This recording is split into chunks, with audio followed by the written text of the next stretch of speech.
Loud speaker से आवाज़ निकली कि कश्मीरी हिंदू यहाँ से चले जाओ या मर जाओ या हमारे साथ मिल जाओ अपनी बहू और बेटियों को छोड़कर। प्रेमनाथ भट्ट उनकी हत्याएं हुई और इस तरीके से कश्मीरी पंडितों की जिस तरीके से हत्याएं होनी शुरू हुई, किंतु इस स्थिति में जब 300 हट गया वहाँ पर, उस समय ये होना तो एकदम हमें यानी किसी को विश्वास नहीं था। अगर जम्मू कश्मीर की रियासत देखें तो वहाँ नौकरियाँ कितनी थी? नौकरियाँ नहीं थी ज़्यादा, कोई इंडस्ट्री नहीं थी, टूरिज्म खेती थी और टूरिज्म तो सर अधिकतर तो मुस्लिम्स के हाथ में था। क्योंकि आप सोचिए एक ऐसी कौम जो जिंदा कौम है, जो ब्रिलियंट कौम है, उसको आप एकदम सडनली उसको अपने घर से निकाल दिया। और नमस्कार दोस्तों, न्यूज फर्स्ट के हेलो डॉक्टर में आपका स्वागत है। हम लगातार इस एपिसोड के दौरान समाज में जो परेशान लोग हैं, जो रोगी लोग हैं, उनको विशेषज्ञ डॉक्टरों की सलाह जो पूरी तरह से निःशुल्क होती है उसे देने का प्रयास करते हैं। विभिन्न क्षेत्रों से जो विशेषज्ञ होते हैं उनकी राय पूरी तरह से निःशुल्क दी जाती है, जिससे कहीं ना कहीं समाज को फायदा हो। लेकिन आज अमूमन तौर पे हमने देखा है कि जब कोई बीमार होता है उसके परिजन भी जो है युद्ध करते हैं और उसके साथ उनके डॉक्टर भी युद्ध करते हैं। लेकिन आज हम मौजूद है एक ऐसे डॉक्टर के पास जिनका जीवन ही एक संघर्ष रहा है। जी हाँ, कश्मीरी पंडितों का क्या हश्र था, वहां से वो कैसे निकल कर आए और केवल जम्मू कश्मीर नहीं, महाराष्ट्र नहीं, समूचे भारत में अपना नाम बढ़ाते हुए उन्होंने किस तरह समाज को जो है मेडिसिन से जो है पूरी तरह से लाभप्रद बनाया। हाल ही में जिन्हें जम्मू कश्मीर साइंस एजुकेशन और कल्चर जो सोसाइटी है उसकी तरफ से भी पूरी तरह से नवाजा गया। हमारे साथ मौजूद है हेमेटोलॉजी मतलब रक्त के विशेषज्ञ डॉक्टर AK गंजू सर, अवतार कृष्ण गंजू जी। सर बहुत बहुत स्वागत है आपका। नमस्कार जी सर, हाल ही में जानना चाहेंगे, आपने बहुत सारे ब्लड कैंसर से पीड़ित लोगों को आराम दिया है, राहत दी है, लेकिन सर अब आज आपका हम जीवन के बारे में जानना चाहेंगे जो अपने आप में काफी संघर्ष में रहा। जम्मू कश्मीर से एक कश्मीरी पंडित क्यों कर महाराष्ट्र में आना पड़ा? हाँ, मेरा देखा जाए तो मेरा जो बचपना है वो नागपुर में ही हुआ था। मेरी पूरी school education and medical college वगैरह सब नागपुर से होने के बाद में मैं वापस जम्मू कश्मीर चला गया था, श्रीनगर, क्योंकि मेरे पिताजी जो सेंट्रल गवर्नमेंट सर्विस में काम करते थे उनकी ट्रांसफ़र हो गई थी। और उनकी ट्रांसफ़र होने की वजह से उनके साथ जाने वाला हम 4 भाइयों में से कोई नहीं था। और मेरे 2 भाई पढ़ाई करते थे, स्कूल जाते थे और मैंने मेडिकल कॉलेज कंप्लीट किया था। MBBS कंप्लीट करके मैं उनके साथ चला गया और उसके बाद फिर कश्मीर में रहा। 1-2 साल के बाद में फिर वापस आ गया मैं, क्योंकि मेरी आगे की पढ़ाई जो मैंने MD वगैरह जो किया वो फिर वापस आके मैंने नागपुर में किया और उसके बाद फिर मैं वापस कश्मीर चला गया। तो कश्मीर में मैं शेर Kashmir institute of medical sciences में हेमेटोलॉजी डिपार्टमेंट में कार्यरत था। वहाँ पर फिर मैंने हेमेटोलॉजी में आगे पढ़ाई करी और इसके बाद वहीं पर से करीबन 3 साल 4 साल में था।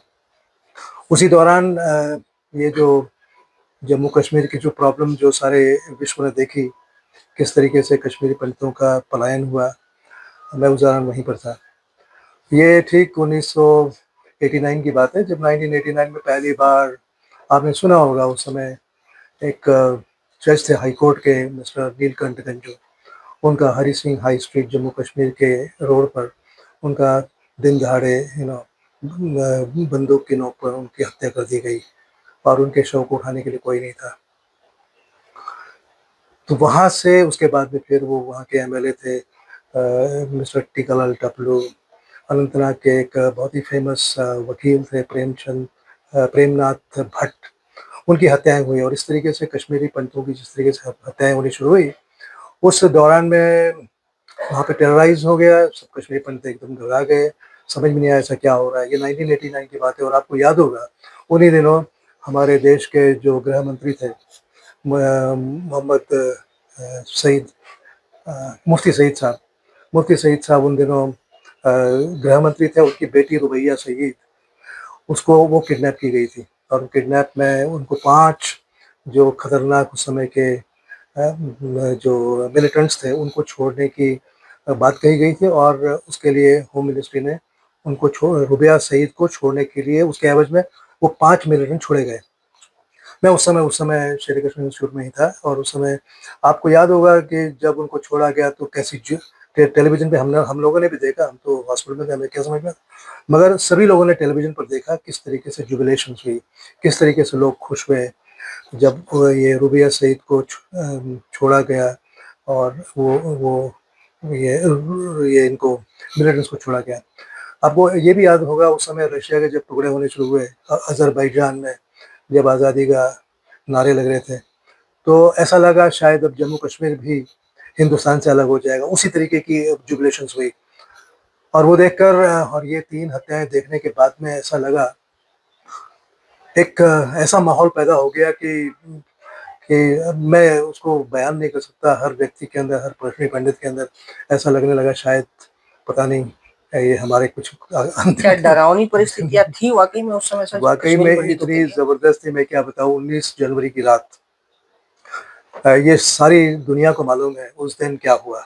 19 जनवरी की रात को जब हम अपने घर के अंदर रहे थे, हॉस्पिटल में हमारे क्वार्टर्स थे, उन क्वार्टरों में हम रह रहे थे, तो हमें ज़ोर-ज़ोर से ये लाउड स्पीकर से आवाज़ निकली कि कश्मीरी हिंदू यहाँ से चले जाओ या मर जाओ या हमारे साथ मिल जाओ अपनी बहू और बेटियों को छोड़कर। इस तरीके के नारे जब लगेंगे कहीं पर तो आप सोचिए क्या होगा।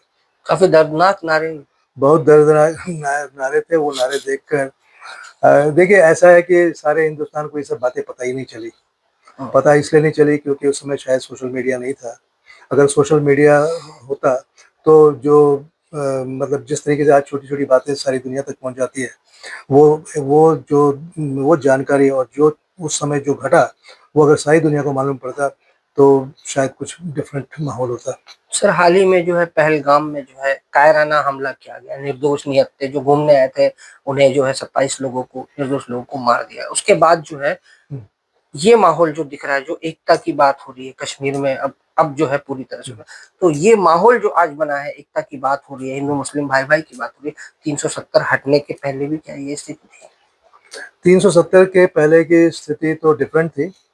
डिफरेंट इन द सेंस कि ये जो वारदातें होती है कोई हमारे लिए कोई नई-नई चीज़ नहीं थी।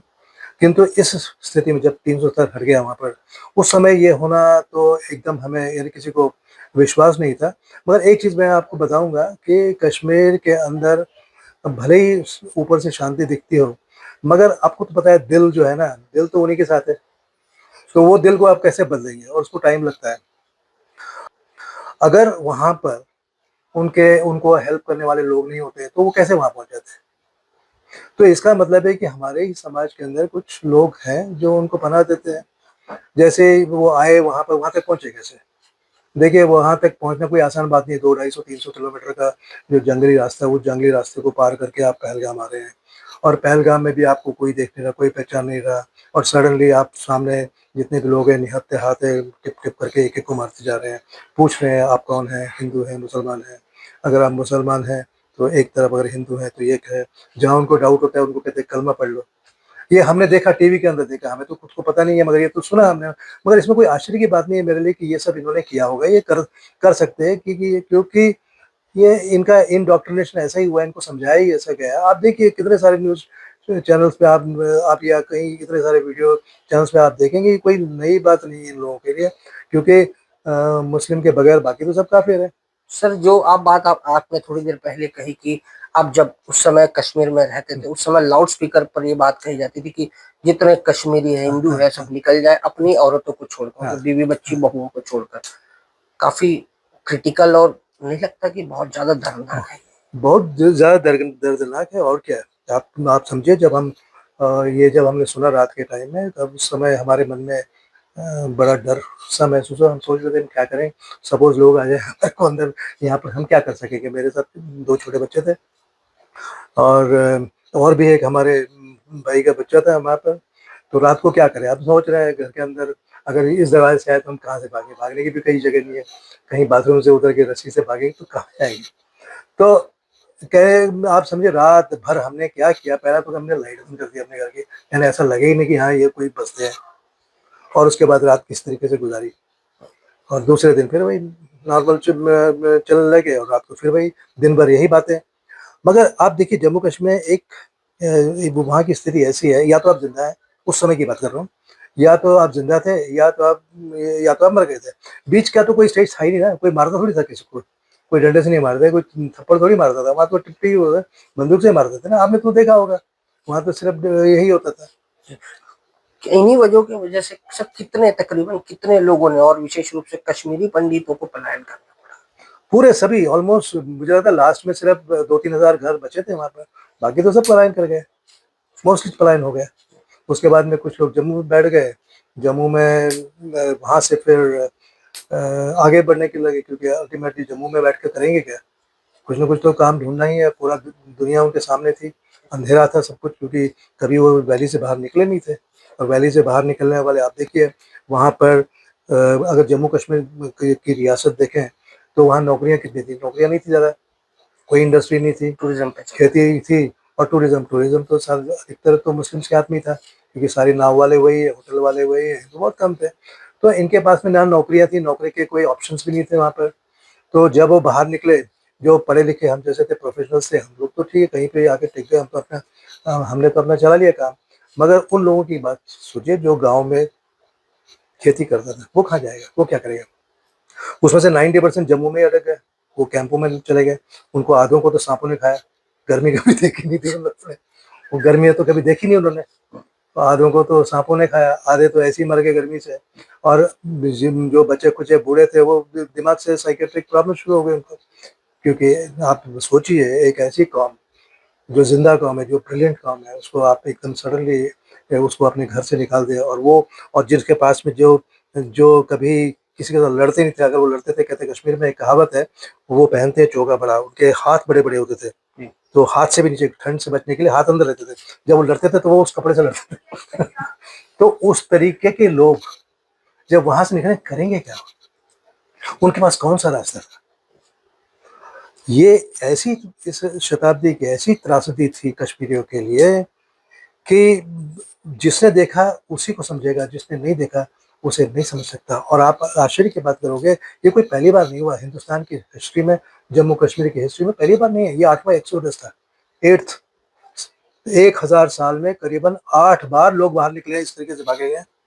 कभी वहाँ से पठान आए, कभी मुसलमान आए, कभी यू नो आप डिफरेंट डिफरेंट डायनेस्टीज आई, उन्होंने यही काम किया, उन्होंने यही काम, जो पठान थे, सिकंदर बुत शिकन के नाम से एक पठान था। बुत शिकन इसलिए नाम दिया क्योंकि उसका काम ही था बुत को तोड़ना, बुत बोले तो मूर्तियाँ, मूर्तियाँ को जो भंजन करते थे उनको बुत शिकन, उसने यही काम किया। वो रोज करीबन 40 किलो कश्मीरी हिंदुओं के, जो ब्राह्मण, कश्मीर में हिंदू सिर्फ ब्राह्मण्स हैं, is no other caste, Kashmiri Pandit. Only Pandits, उनके जनेऊ 40-40 किलो रोज जलाता हूँ। अच्छा। अब आप सोचिए किस तरीके की किस आतंक में हिंदू समाज कश्मीर का पिछले 1000 साल से रह रहा था। और आज भी वही है, हम इंडिपेंडेंट हो गए, सब कुछ होने के बाद में सारे देश में खुशहाली थी, और 1990 में इन लोगों को निकल के बाहर आना पड़ा। खैर, भारत सरकार ने काफ़ी मदद भी की, ऐसा नहीं है मदद नहीं की, बच्चों के स्कूल कॉलेजेस के लिए काफ़ी मदद की, इंजीनियरिंग कॉलेज में मदद किया, वो लोग वहाँ पे आए, धीरे धीरे उन्होंने अपने जहाँ जहाँ भी वो गए वहाँ वहाँ अपने हुनर से, अपने काम से, अपने ब्रिलियंस से उन्होंने अपनी अपनी विशेष जगह बनाई। और सब, अब तो सभी ऑलमोस्ट ठीक ठाक ही हैं, कोई वापस जाना नहीं चाहता, किसी को वापस जाने की कोई इच्छा नहीं है। पुराने समय से लेकर अब तक सर, केंद्रीय सरकारों की कुछ रिस्ट्रिक्शंस रहे हैं, क्योंकि इंटरनेशनल जो सीमाओं को चलते, लेकिन जो स्थानीय सरकारें रही है सर जम्मू कश्मीर की, उनको लेकर क्या कहते हैं? स्थानीय सरकार देखिए ऐसा है, मैंने आपको बताया ना, जम्मू कश्मीर एक विचित्र स्टेट है, उसको हम लोगों ने खराब किया। अगर देखा जाए तो सेंट्रल गवर्नमेंट ने ही खराब किया, जो डिफरेंट डिफरेंट गवर्नमेंट्स जो भी आई वहाँ पर, दिल्ली में जो काबिज हुई, उन्होंने वहाँ के, इनके इनके तरीका था कि जो वहाँ की लीडरशिप है उसको कंट्रोल रखो, उसको अपने हाथ में रखो, जनता अपने साथ में आ जाएगी। तो पैसे की कोई कमी नहीं रखी उन्होंने जम्मू कश्मीर, मगर वो पैसा लोगों तक कहाँ पहुँचा? सब ने अपनी रियासतें बनाई, सब ने अपनी जगह बनाई, सब ने अपने बंगले, खेत खलियान सब भर दिए, अपने रिश्तेदारों को सेट कर दिया। वो गरीब का गरीब, वो जो गरीब किसान था वो तो वैसा का वैसे ही रह गया ना, उसमें कोई तो वहाँ के लोग जैसे जैसे टाइम बदलता गया, नौकरियाँ वहाँ नहीं है, क्योंकि गवर्नमेंट की नौकरी अल्टीमेटली कितनी होती है, जब तक वहाँ पे प्राइवेट इंडस्ट्रीज नहीं आएगी, बड़े बड़े मतलब बिजनेस के कुछ ऐसे अयारे नहीं आएंगे, तो कैसे वहाँ बढ़ेगा? तो उसके अंदर क्या हो गया, भले ही वो लिखे पढ़े थे, उनके जॉब्स नहीं थे। तो आप ये समझिए कि ये जिस तरीके से जम्मू कश्मीर में हुआ, ऐसा ही सब जगह हो सकता है अगर हम इस पॉइंट को नज़रअंदाज करेंगे। एक यूथ जिसके अंदर प्रतिभा है, जिसके अंदर पढ़ाई है, उसको प्रॉपर जगह, प्रॉपर टाइम, प्रॉपर उसको जॉब, पेट पालने के लिए उसके पास में सब कुछ, ये सब कुछ होना बहुत ज़रूरी है। और ये हम लोगों का फ़र्ज़ है कि जो भी सरकार आती है वो इनका ख्याल रखे, नहीं तो वही प्रॉब्लम शुरू हो सकती है ना। सर, एक भयंकर दबाव, लगातार अत्याचार और दहशत के माहौल से आप जम्मू कश्मीर से महाराष्ट्र तक की यात्रा कराएं, क्या लगता है आने वाले समय में ये स्थितियां कहीं कुछ बदलेगी? अभी जिस तरीके से ये नई गवर्नमेंट आई है, मुझे लगता है वो कर तो अच्छा रहे हैं, क्योंकि देखिए जो 370 को लोगों ने हवा बना के रखा था, हुआ बना के रखा था, ऐसा लगता ही नहीं था कि 370 कभी बदलेगा। ऐसा लगता था कि लकीर की फकीर फकीर ये लकीर जो है, ये पत्थर की लकीर है, शायद इसको कोई बदल नहीं सकता। बदल दिया गया। ऐसा लग रहा था कि ये बदलने से वहाँ पे खून की नदियाँ बहेगी, ऐसा कुछ नहीं हुआ। ऐसा लगा था कि वहाँ के जो अलगाववादी हैं वो और कुछ ज़्यादा करेंगे, ऐसा कुछ भी नहीं हुआ। इनफैक्ट इन लोगों ने क्या किया, क्योंकि सब इन्फिल्ट्रेशन की प्रॉब्लम थी, जो बाजू का कंट्री है, वो यहाँ पर आग लगा रहा था। अगर देखा जाए तो अगर उनको आप सेट कर दें और वो उनके रास्ते, बॉर्डर्स वगैरह सेट कर दें और यहाँ के जो लोग हैं, उन लोगों को प्रॉपरली गाइड करें, तो ये सब सेटल होने की अब जब से वो 370 गया, तब से वहाँ डेवलपमेंट देखिए कितनी डेवलपमेंट। हमको जम्मू कश्मीर जाने के लिए, पहले कश्मीर जाने के लिए, श्रीनगर जाने के लिए हमको जम्मू से 10-12 घंटे लगते थे, आज 4 घंटे में पहुँच जाते हैं। क्यों? वहाँ एक टनल थी, बड़ी जवाहर टनल, जो 2-2.5 किलोमीटर की, that was the only tunnel. Now we have 13 tunnels, 13 tunnel Jammu Kashmir के उन पहाड़ों में जात में, और आपको 4 घंटे में पहुँचा देना, ये कोई मामूली बात नहीं है, कोई मामूली सक्सेस रेट नहीं है। किस तरीके से बना दिया उन्होंने, रेलवे लाइन्स बना दिया उन्होंने, पूरे कश्मीर के अंदर रेल का जाल बिछा दिया। ये सब अगर करेंगे तब उससे क्या होगा कि आपने पूरे हिंदुस्तान को कनेक्ट कर दिया जम्मू कश्मीर के साथ में, एक अच्छी तरीके से। ये डेवलपमेंट होनी चाहिए ना। अभी तक डेवलपमेंट नहीं होती थी वहाँ पर, कुछ नहीं होता था। पैसा भेजते थे सिर्फ मुँह उनका बंद करने के लिए। वो वहाँ के लोग बस पाकिस्तान पाकिस्तान करते थे, ये कुछ पैसे दे देते थे, वो पाकिस्तान बोलना बंद कर देते थे। तो वही चल रहा था। तो एक चीज़ अच्छा हुआ कि वो उन्होंने डेवलपमेंट करना शुरू किया। वहाँ पे पैसे कमाने के बहुत सारे मतलब योजनाएँ उन्होंने लाई, और मुझे लगता है धीरे-धीरे ठीक लग ही रहा, चल ही रहा होगा। सर, आपकी जो सेवा है वो मुख्य रूप से महाराष्ट्र में, मध्य प्रदेश में, आसपास के राज्यों में मिल रही है, लेकिन आपकी जड़ें आज भी वहाँ अपने घरों में हैं। मेरी रूट्स, हम लोगों की रूट्स, हम एक्चुअली, आप आश्चर्य करोगे कि कभी-कभी हम लोग कश्मीरी लोग मिलते हैं। इस बार मुझे एक सौभाग्य प्राप्त हुआ दिल्ली जाने का, कि दिल्ली में जो सबसे बड़ी संस्था है जिसको Kashmir education, culture and scientific society है, उन लोगों ने हमको इनवाइट किया। दे उन लोगों को इनवाइट इसलिए किया था क्योंकि उनके अवार्ड्स होते हैं, हर साल अवार्ड्स होते हैं।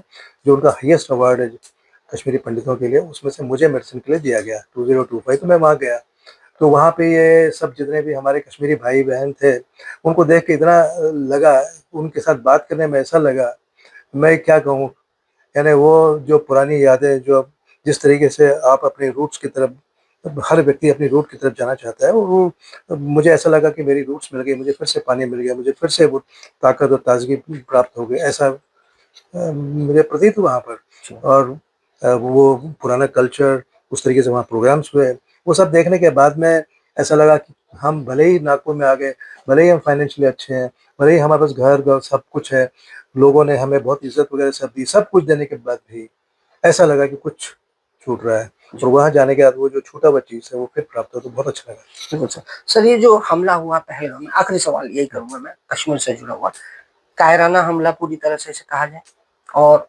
जो है इस तरह के हमले, और उसको क्या जवाब दिया जाना चाहिए सरकार की तरफ से, आपको क्या लगता है, बीइंग अ जम्मू कश्मीर और एक डॉक्टर के हैसियत से? नहीं, ये जो बहुत एक्चुअली लोगों की जो इस तरीके जो कायराना जो हरकत की गई, उसका जो रिस्पॉन्स जम्मू कश्मीर की तरफ से मिला या सारे हिंदुस्तान की तरफ से मिला, बहुत अच्छा मिला, बहुत बेफिटिंग जवाब मिला।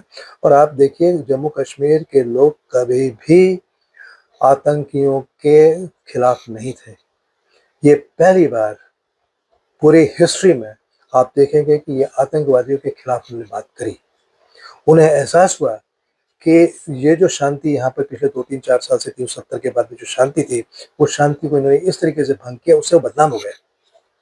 कश्मीरी भाई अल्टीमेटली आप एक ह्यूमन बीइंग है। मुझे लगता है जो जो भी हमारे रूल्स एंड रेगुलेशंस है, जो लॉ है, एक इंसान के ज़िंदा रहने का, वो जब भंग होता है, जब टूटता है, वो चाहे हिंदू हो, चाहे मुसलमान हो, चाहे क्रिश्चियन हो, ये सबके एक ही टाइप के लॉज़ होते हैं। कोई झूठ नहीं बोलना चाहता है, कोई किसी को ऐसे मारेगा नहीं, कोई किसी को किल नहीं करेगा। ये तो सब स्वाभाविक बातें हैं। जब इन चीज़ों को कोई तोड़ता है, तो आपके दिल के अंदर चुभन पैदा होती है। वही चुभन जो है, वो भी वहाँ के जो लोग हैं, वो भी वह उसी किस्म के, वो भी एक्चुअली देखा जाए तो ऋषि परंपरा से ही है। कश्मीर की ऋषि परंपरा थी, उसी से पैदा, उसी वही लीनिएज से वो लोग आए हुए हैं। तो ये जितने भी आप कश्मीरी मुसलमान देखते हैं, आप 3 जनरेशन या 4 जनरेशन ऊपर देखें, दे वर ऑल कश्मीरी पंडित। वो किधर जाएगा? तो इसीलिए ये लोग पाकिस्तानी मुसलमानों से भिन्न हैं। और पाकिस्तान कहता भी है कि ये मुसलमान नहीं है, ये लोग मुस्लिम नहीं है। इनके दिल अच्छे हैं, बहुत अच्छे हैं, समझदार हैं। और वही इन्होंने इस बार पहली बार ये समझदारी का जो जिस तरीके से इन्होंने बोला, तो मुझे लगता है ये एक बहुत बड़ी चीज़ है। अगर उन्होंने इस तरीके से बोला, इससे कश्मीर जो है सचमुच में हिंदुस्तान से विलय हो गया, ऐसा लगता है। अभी तक नहीं लगता था। सर हमने बहुत अच्छी बातें सुनी जो हमको पता नहीं थी वो भी, और कुछ ऐसी भी बातें हमने सुनी जो जिससे हम चौंक जाए और हमारे दर्शक भी शायद चौंक जाए। लेकिन सर अब हम जो प्रोग्राम के तहत बात कर रहे हैं हेलो डॉक्टर, सर इन दिनों जो है समूचे इलाके में जो है आसपास के राज्य के साथ कैंसर के जो पीड़ित है काफी उनकी संख्या में इजाफा हुआ है। सर क्या वजह है? एक्चुअली वजह तो मुझे लगता है ज़्यादा ये है कि आजकल डायग्नोस्टिक जो लेबोरेटरीज है ऑल ओवर इंडिया काफ़ी फैल चुकी हैं। इनफैक्ट मेडिकल फैसिलिटी गांव-गांव तक पहुंच चुकी है। और वो एक, और डॉक्टर्स भी अब काफ़ी है, हर जगह पहुंच गए हैं। तो मुझे लगता है डिटेक्शन ज़्यादा होता है, और हो सकता है कुछ परसेंटेज बढ़ा भी हो। और बढ़ने की वजह ये है कि आजकल का हमारा खाना-पीना जो भी है, वो इतना साफ़ और नेचुरल तो नहीं है। तो हो सकता है उसका भी कोई योगदान हो। किंतु सबसे बड़ा योगदान है कि आज कैंसर के डॉक्टर्स हैं, और शहर-शहर में हैं, और उनका डिटेक्शन जल्दी होता है। और डिटेक्शन होने के बाद आज हम लोगों की फाइनेंशियल जो स्थिति है वो भी अच्छी है, इलाज भी कराते हैं। और जब ये मालूम पड़ता है कि इसका इलाज पॉसिबल है, इसको हम ठीक कर सकते हैं, और जिस तरीके से उनके साथ बात की जाती है, तो लोग सामने आते हैं ठीक होने के लिए। मुझे लगता है वही मेन रीज़न है कि हम लोग डिटेक्ट कर पाते हैं। डॉक्टर्स ज़्यादा इम्पोर्टेंट है कि मेडिकल फैसिलिटी जो इंडिया की जिस तरीके से डेवलप हुई पिछले 10-15 साल में, वो तो बहुत ज़बरदस्त है, बहुत अच्छी है। सर कैंसर की तरह सिकल सेल भी जो है काफी अपने पैर पसार जी, रहा है, और ये भी लगभग उसी तरह की बीमारी है जो पूरे परिवार को जो है जी। गंभीरता में डाले, आर्थिक रूप से चाहे मानसिक रूप से। सर इन दोनों के लिए क्या होना चाहिए? कैंसर को रोकथाम के लिए बेसिक चीजें क्या होनी चाहिए? कि जो मिलावट हो रही है उसमें शासन प्रशासन तंत्र ने करना चाहिए, या खुद होके हमको क्या करना चाहिए कि कैंसर से हम बचें? देखिए, कैंसर के लिए, कैंसर को डेवलप होने के लिए 2-3 चीज़ें बहुत इम्पोर्टेंट है। एक तो हमारा खुद का शरीर। हमारा शरीर शरीर के अंदर ऑन्कोजीन्स हैं, कहते हैं कैंसर जीन्स होती हैं हमारी, वो कब एक्टिवेट होंगे उस पे डिपेंड करता है कैंसर होना। तो आपका एक तो होस्ट फैक्टर हो गया, यानी आपके शरीर का अपना फैक्टर हो गया। फिर एनवायरनमेंट के अंदर जो कार्सिनोजेंस है, कैंसर के केमिकल्स हैं, हमारे खाने-पीने में रंग डालते हैं, बहुत सारी चीज़ें जो कि हो सकती है कार्सिनोजेनिक, वो कुछ प्रूव हुई, कुछ नहीं प्रूव हुई है। तो वो, और जो आजकल वायरसेस हैं, जो हमेशा थे, ये वायरसेस जो है, ये आपके कैंसर जीन्स को एक्टिवेट करती है जब वो इन्फेक्ट होता है। तो in fact for a particular patient, एक व्यक्ति विशेष के लिए, एक व्यक्ति पेशेंट पेशेंट के लिए, उसको किस चीज़ से हो गया वो बताना बहुत डिफ़िकल्ट है। मगर कोई ना कोई कारण एनवायरनमेंट में भी होता है, और आपके शरीर के अंदर भी होता है। दोनों जब बराबर समय पर मिल जाते हैं, तो ये बीमारियाँ आ सकती है।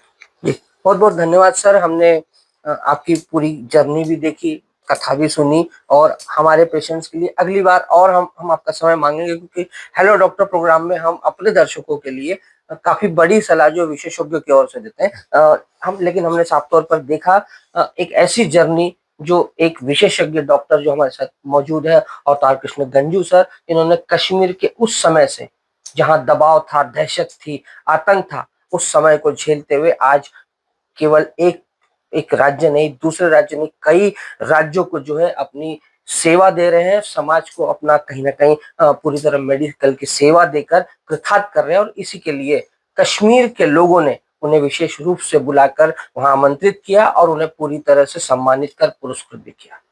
हमारे साथ इसी तरह के जो है इंटरव्यूज के लिए बने रहिए। हमारा हर शब्द समाज की आवाज, हमारी हर पहल निष्पक्षता का कदम, आपकी हर समस्या में आपसे पहले दिखेंगे हम हैं न्यूज फर्स्ट। ईश्वर का सच, हमारा साहस और आपका विश्वास। सच, साहस और विश्वास।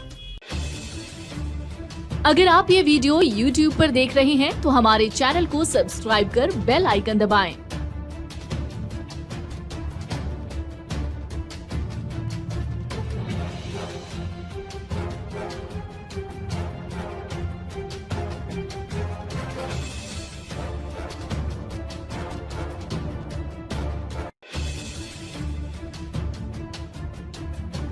और Facebook पर देख रहे हैं तो हमारे पेज को लाइक करें